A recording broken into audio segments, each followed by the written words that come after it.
मैं सेना में नौकरी किया हूँ और मैं गर्व से कह सकता हूँ मुझे भारतीय सेना बहुत पसंद है और भारतीय सेना दुनिया की तीसरी नंबर की सेना ताकतवर है और हमने अपने सीमा पर दिखाया भी है ड्यूटी करके। और मैं जब देखा कि मेरे गांव में विकास नहीं हो रहा, चित्रकूट में खास करके चित्रकूट सबसे पीछे, मैंने देखा कि यहाँ के नेता चुनाव जीतने के लिए बहुत मेहनत करते हैं 15 दिन, और एक पीड़ा बताया जैसे कि समस्या बिजली नहीं आती, ट्रांसफार्मर जले पड़े, पानी पीने का गांव में अभी तक नहीं। सरकार चाहे जितना एडवर्टाइज करे टीवी पर और महिमा मंडन करे विकास यात्रा और कहे कि हम सेवा करते हैं। नमस्कार, मैं पंकज कुशवाहा, आप देख रहे हैं चित्रकूट क्षेत्र का सर्वश्रेष्ठ न्यूज चैनल चित्रकूट एक्सप्रेस। आज हम मध्य प्रदेश विधानसभा चुनाव को लेकर जहां हर एक पार्टियों ने अपना प्रत्याशी उतार दिया, जैसे कि कुछ पार्टियों से जो नाराज होकर अक्सर निर्दलीय प्रत्याशी के रूप में देखे जाते हैं।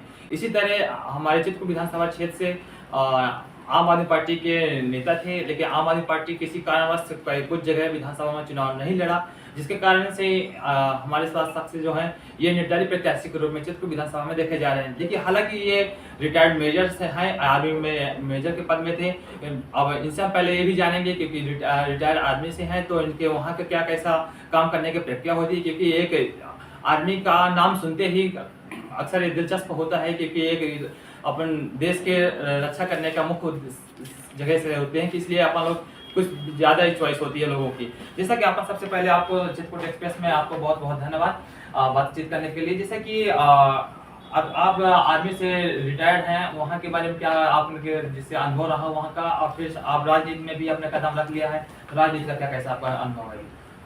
सबसे पहले तो आपको बहुत बहुत धन्यवाद जो आपने हमें इंटरव्यू के लिए इन्वाइट किया, और मेरी चित्रकूट की जनता को प्रणाम और बहुत बहुत धन्यवाद।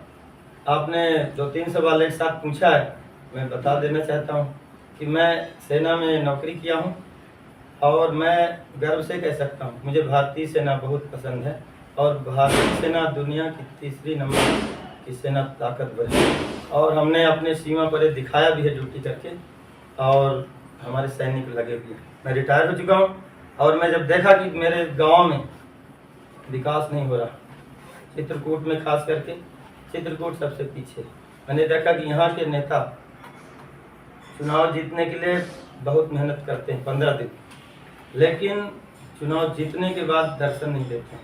और ये मैं नहीं कह रहा हूँ, ये जनता ने यहाँ की बताया है मुझे। मैं गांव-गांव आम आदमी पार्टी के साथ जुड़ करके सदस्यता लिया है और देखा है, उनके साथ प्रचार किया है और लोग कंधे से कंधा मिला कर मेरे साथ प्रचार किया और ये पीड़ा बताया जैसे कि समस्या बिजली नहीं आती, ट्रांसफार्मर जले पड़े, पानी पीने का गांव में अभी तक नहीं। सरकार चाहे जितना एडवर्टाइज करे टीवी पर और महिमा मंडन करे विकास यात्रा और कहे कि हम सेवा करते हैं, तो जनता को देखते हैं, कोई नहीं देखता है। जनता परेशान है, किसान बिजली नहीं आती पावरफुल, मच्छर काट रहे हैं, सिंचाई नहीं हो रही है, दुखी हैं, उनके अनाज के दाम नहीं मिल रहे हैं, स्कूल में बच्चे बैठते हैं, शिक्षक पढ़ाते नहीं हैं और उनको कोई देखने वाला नहीं है, मनमर्जी से चल रहे हैं, मवेशी रोड पर है, कोई देखने वाला नहीं है। बहुत सारी समस्या मैं गिनाता रहूँ तो शायद 1 घंटा लगेगा। मैं 60 में बताता हूँ कि जो मूलभूत सुविधाएँ हैं तब हर एक नागरिक को रोटी, कपड़ा और मकान अच्छा मिले, और ये अभी तक हमारे चित्रकूट के विधायक सबसे ज़्यादा 1956 से लेकर के सबसे ज़्यादा चित्रकूट की विधानसभा में कांग्रेस के लोग रहे हैं, कुछ एक आध बार भाजपा के रहे हैं, लेकिन उन्होंने भी कोई ज़्यादा अंतर इसमें नहीं आया है, उनके कार्य प्रणाली में कोई अंतर नहीं आया, सिर्फ विधायक के पद का आनंद उठाया है, कोई विकास नहीं किया है। और ये जनता ने भी बताया और आप पूछा भी होगा इंटरव्यू में, देखता हूँ आपके, कि यही रहता है कि कोई सुविधा नहीं मिलती है, विधायक यहाँ आते नहीं। इसलिए मुझे लगा कि मैं जिस जुनून के साथ और जिस ईमानदारी वफादारी के साथ अपने देश के लिए बर्फ़ में खड़ा रहा ड्यूटी पे और जवानों के लिए देखभाल किया, उनके राशन की व्यवस्था, खाने की व्यवस्था, अच्छा रहने की व्यवस्था और सेना में हो सकती है। सारे जाति धर्म के लोग एक साथ काम कर सकते हैं, और यहाँ जातवाद गिन रहे हैं वोट के लिए, कौन से जात का कहाँ पर है, वो ऐसे भेजो, ऐसे लड़ाओ, ये चल रहा है हमारे देश में। ये देश की एकता के लिए अच्छा नहीं है।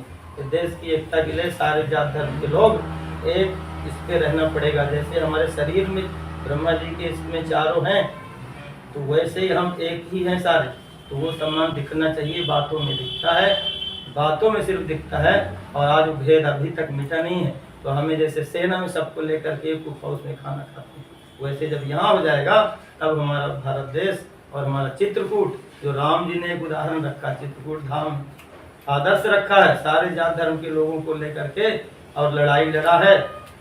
लड़ाई किसके लिए? वही जो ऐसे राजा थे, जो अय्यास राजा थे उस समय, राक्षस लोग जो मांस मदिरा वाले, उनको जो है तो बेदखल करके जीता है। हम चाहते हैं कि वही राम राज्य की कल्पना, वो आदर्श राम राज्य जो सेवरी को भी गले लगा के झूठे बैठा है, निषाद राज के साथ नौका में बैठ करके, और उनके साथ कितना प्रेम दिखाया है। हम सब लोग सुनते हैं रामायण, पर कोई मानता नहीं है, सिर्फ सुनते हैं। हम चाहते हैं कि वो प्रैक्टिकल में हो जाए तो हमारा चित्रकूट खुशहाल हो जाए। और ये धारणा के साथ मैं उतर रहा हूँ कि मुझे खुशी होगी कि मैं जनता के लिए जैसे देश में काम आया हूँ, निस्वार्थ काम आ जाऊँ, और जहाँ लोगों को समस्या है वहाँ खड़ा रहूँ, क्योंकि भ्रष्टाचार बहुत है मध्य प्रदेश में, भ्रष्टाचार बहुत है। गरीब के पास पैसा नहीं है तो उसका काम नहीं है, कागज फेंक दिया जाता है, और पैसे वालों का काम होता है। और कोई ये जितने सरकार इतने सारे प्रचार घोषणा पत्र, ये झूठे वादे कर रहे हैं, ये झूठे वादे सिर्फ, और एक टैक्स में वसूल लेंगे महंगाई के रूप में, तो ये इन पर कोई बात नहीं करता है। नहीं, ये वो पार्टी वाला खराब है, उसका चरित्र बताएंगे, अपना चरित्र नहीं देखेंगे, खुद का चरित्र बता दो, चरित्र आपका बता दो सामने, अच्छा चरित्रवान नेता बन करके, जनसेवक बन करके खड़ा रहेंगे। ऐसे नेता को चुनना है। जनता से अपील करूंगा कि इस बार आप लोग निर्दलीय प्रत्याशी को भी मौका दीजिए। हम सैनिक हैं, लोग सैनिक एक शहीद होता है तो काफिला जमा होता है, और अगर वही सैनिक एक बार आ गया समाज सेवा में तो लोग उनका चैनल ही बंद करवा देंगे, बोलेंगे इसका इंटरव्यू बंद करो, क्योंकि सच बोल रहा है। तो सच से प्रेम होना चाहिए। आपने चरित्रवान वाली एक बात, ये भी बहुत बड़ी बात रखी है, जैसे कि अभी वर्तमान में भाजपा की सरकार है प्रदेश में, और विधायक तो यहाँ कांग्रेस का नीलांशु चतुर्वेदी जी है।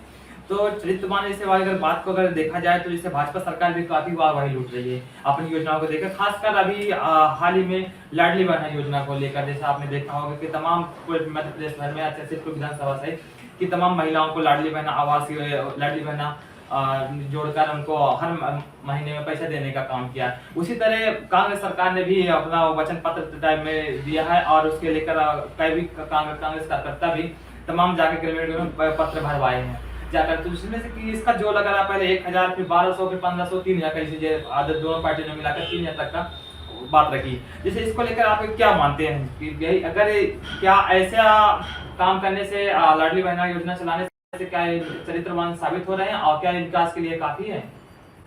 निश्चित तौर पर आपने बहुत ही सुंदर सवाल किया। ये जो बहनों को ठगा जा रहा है, ये 1000-1200 का झांसा देकर, और वो भी कब ठग रहे हैं? जब चुनाव आया। चुनाव से पहले नहीं कुछ ध्यान आया बहनों का, अभी चुनाव के लिए मात्र वोट लेने के लिए ये एक साजिश है, प्रलोभन है, और ये बंद हो जाएगी योजना, बिल्कुल बंद हो जाएगी। और कुछ बहनों को ये भी मिल रहा है, उनके कागज कोई न कोई, कहीं एक स्पेलिंग के बहाने, कहीं कोई आधार कार्ड में नाम मिस्टेक करके वो सेक्रेटरी कचरे में डाल देता है। तो पहली बात तो मैंने खुद देखा हूँ कि बहुत सारी बहनों को नहीं मिल रहा, और वृद्धा पेंशन तब से बंद हो गई, उनकी वृद्धा पेंशन नहीं आ रही। तो ये घोषणा हो जाती है, और कुछ लोगों को सैंपल के तौर पर मिल जाता है, लेकिन पूरे को नहीं मिलता है। तो इसमें भी बंदर बांट वाला काम है, और ये सिर्फ चुनाव के तक है, इसके बाद कोई सुनने वाला नहीं होता है। ये योजना बिल्कुल फेल है, और इससे कोई बहन खुश नहीं है। मैंने कई बहनों से पूछा कि आपको क्या इससे खुश हैं आप? कहा मैं पढ़ी लिखी हूँ, मुझे चाहिए रोजगार, मुझे चाहिए काम, मुझे ये 1000 में मेरा घर नहीं चलेगा। तो ये सिर्फ क्या है, ये एक रेवड़ी है चुनावी। तो ये सरकार और मुख्यमंत्री जी हमारे, ये सब करने से नहीं होगा। आपको रोजगार देना होगा, फैक्ट्री लगाना होगा, रोजगार के अवसर पैदा करना होगा। आपने PSC को अभी तक कोर्ट में लटका रखा है।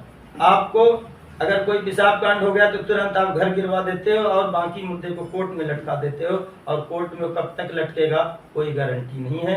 तो ये व्यवस्था ठीक नहीं है। इसको बदलने के लिए पारदर्शी तरीके से सरकार को काम करना पड़ेगा, रोजगार के अवसर देना पड़ेगा। पढ़े लिखे लोग काम चाहते हैं।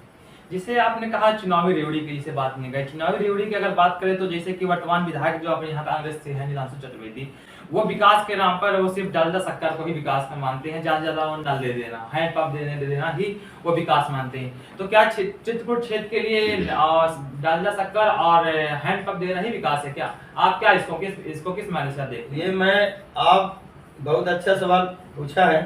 ये हर कोई यही कहता है कि ये शक्कर और घी किसको देते हैं?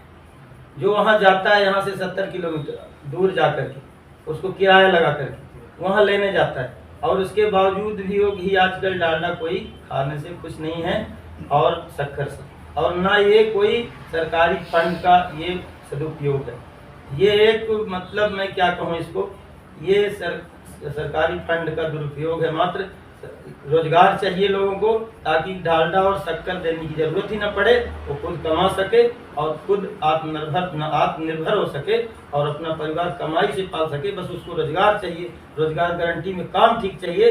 विधायक जी वो देखना चाहिए कि जो पंचायत में रोजगार मिल रहा है कि नहीं, ताकि वो शक्कर और डालडा खरीद लेगा, वहाँ फ्री में लेने के लिए जाने की जरूरत नहीं पड़ेगी। जैसे कि अभी वर्तमान चुनाव है, हर एक पार्टी ने अपना घोषणा पत्र जारी किया।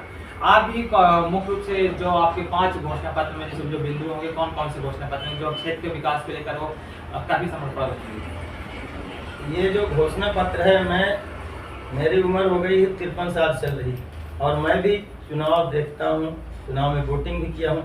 बार बार घोषणा पत्र आता है, लेकिन किसी सरकार ने आज तक नहीं पूरा किया।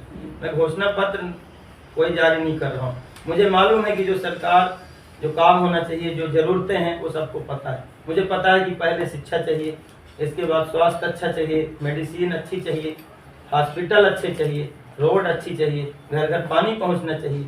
यही घोषणा है, इस पर कोई बात नहीं करता, और मैं इसी पर बात करूंगा।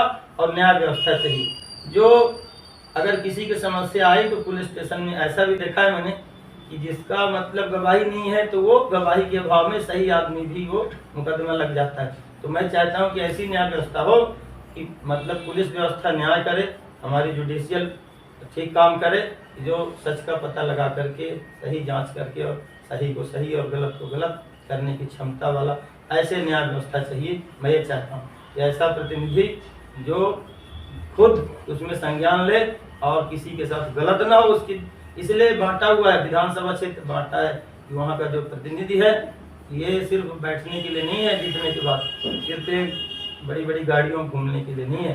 ये नज़दीक से नज़दीक जा कर के घर घर समस्या देखना चाहिए, इसके लिए बनाया जाता है। तो मैं यही कहूँगा जनता से कि आप घोषणा पत्र पर मत जाइए। ये गाड़ियों का काफिला जो बारात के जैसे 15 दिन में अभी एकदम जलसा लगा हुआ है, पर्व चल रहा है, मेले में घूमते हैं जैसे लोग मेले में घूम रहे हैं, इतना पैसा 40 लाख 50 लाख खर्चा कर देंगे, तो इससे जनता का कल्याण नहीं होगा। और जनता को कहूँगा कि आप इस बाराती जुमले को देख करके, बरसाती मेढक आते हैं ना, इस समय वैसे चल रहा है जैसे बरसात में निकल आते हैं ना मेढक, तो ये बाद में छुप जाते हैं ठंडी ऋतु में आने के बाद। ये चुनाव के बाद कोई दर्शन नहीं होगा। तो यही कहता हूँ कि मैं घोषणा पत्र में विश्वास नहीं है। मैं कहता हूँ कि मैं वो करूँगा जो विधायक को करना चाहिए, और जो बहुत सारे विधायक अच्छे उदाहरण देकर रखे हैं कि जनता के लिए रात दिन काम करते हैं। मैं यही कहता हूँ कि उनके लिए रात दिन काम करना चाहिए। मेरा यही घोषणा पत्र। जैसे कि आप घोषणा पत्र को लेकर से बात करिए, जैसे कि अगर बात करें क्षेत्र में, आप 5-6 माह आपको कि पहले आप आर्मी में थे, रिटायर होने के बाद अपने क्षेत्र में राजनीति में आए, और राजनीति में आने के बाद क्षेत्र में जैसे कि आपने जनता क्षेत्र के बीच गए, भ्रमण किए, भ्रमण जाते वक्त कई काम किए होंगे। जिससे लगता है कि आपने ऐसे क्या मुख्य कार्य किए क्षेत्र में, जो आपने जिस क्षेत्र में आपने भ्रमण किया, कार्य किए, आपको कौन सा ऐसा मुख्य बिंदु है जिसके कारण आपको जनता वोट देगी? मैं जैसे अभी मैंने इंटरव्यू में सारी बातें रखा है, और यही सब मुद्दे मैंने क्षेत्र में आपने अभी तक क्या काम किया, क्या आप जितने लायक थे उस लायक में कौन कौन से अपने क्षेत्र के कौन कौन से मुद्दे उठाए हैं, आपको जनता वोट देगी? मैं कई जगह पर जैसे ट्रांसफार्मर बदली करने के लिए मैंने जाकर लोगों के साथ खड़े होकर के उनकी आवाज़ वीडियो बना करके और वायरल करता था। बिजली विभाग में गया, बिजली विभाग के अधिकारी से मिला कि आप मेरे पसली पंचायत का, मेरे कलवलिया गांव का ट्रांसफार्मर बदली करो। ऐसे सारे गांव में ट्रांसफार्मर चले पड़े, तो उसके लिए कहा। मैंने पानी के लिए कई बार आवाज़ उठाया कि हमारे गांव में ही खुद अभी तक नल जल योजना नहीं पहुंची है, हैंडपम्प बिगड़े हैं, वो मुद्दे उठाया। तो लोग बोलते हैं कोई सुनने वाला नहीं, न कोई जल विभाग का अधिकारी सुन रहा है, न कोई शिक्षा विभाग। तो ये मुद्दे मुझे प्रभावित किया है, और मैं उस पर फोकस कर रहा हूँ, जिसमें जनता ये आशा करती है कि आप हमारे गाँव में हैंडपम्प रिपेयर करवाएंगे, सार्वजनिक सफाई कराएंगे, स्कूल में टीचर पढ़ाएंगे, तो आप एक मतलब अच्छी व्यवस्था, शासन व्यवस्था कायम कर लेंगे, ये भरोसा है उनको। और यही है कि मैं अच्छी व्यवस्था के लिए काम करूँगा, ये समाज में ये संदेश है। ये थे हमारे बिरसनपुर क्षेत्र के रिटायर्ड मेजर के पद से रिटायर होकर आज राजनीति में आकर अपना निर्दलीय प्रत्याशी के रूप में अपना पर्चा भरा है, जिनका जो क्षेत्र में इन दोनों लगातार चुनाव प्रचार के लिए भी निकल रहे हैं। जैसे कि इन्होंने 5-6 माह भी हो चुके हैं जिस क्षेत्र में प्रचार प्रसार करते, क्योंकि इन्होंने पहले से ही जनता की सेवा करने के लिए मूड बना लिया था, जिसको लेकर जनता के पास फील्ड में निकल रहे थे। निकलने के बाद इन्होंने जनता की कई सेवा की है। सेवा करने के बाद आज ये निर्दलीय प्रत्याशी के रूप में मैदान में है और ये अपने जनता को अपने जो जिस लायक थे उस लायक इन्होंने काम करके आज जनता के बीच पहुंच रहे हैं और जनता से वोट मांगने की अपील कर रहे हैं। कैमरा पर्सन के साथ पंकज कुशवाहा, चित्रकूट।